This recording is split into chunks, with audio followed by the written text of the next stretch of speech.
नाही साऊ, तू नीट शांतपणे विचार कर ना.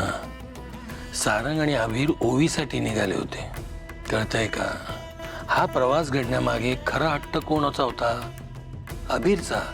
मग आता त्या लहान लेकराला दोष देणार आहेस का तू? सांग बरं. नाही.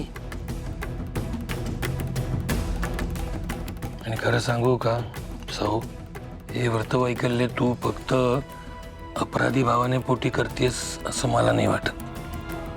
याच्यामागे कारण वेगळं आहे. काय कारण आहे? तुझं सारंगवर अजूनही प्रेम आहे. होईल सगळं नीट.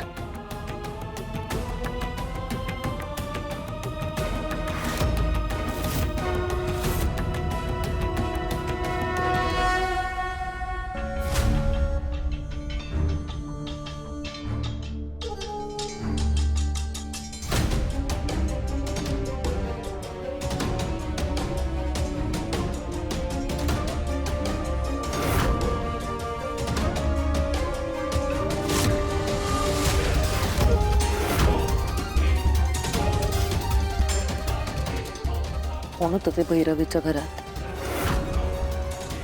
माझ्या डोक्यातून जात का नाहीये ते? मी बघितलंय ते.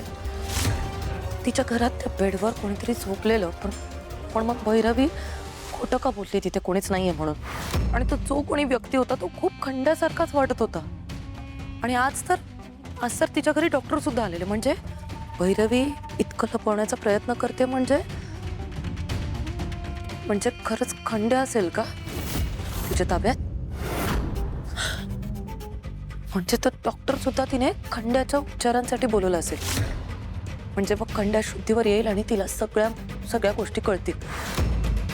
आणि जर त्या डॉक्टरने उपचार केले असतील आणि आतापर्यंत खंड्या शुद्धीवर आला असेल आणि त्याने शुद्धीवर येऊन सगळं भैरवीला सांगून टाकलं असेल तर तो माझ्याबद्दल पण सांगून टाकेल सगळं.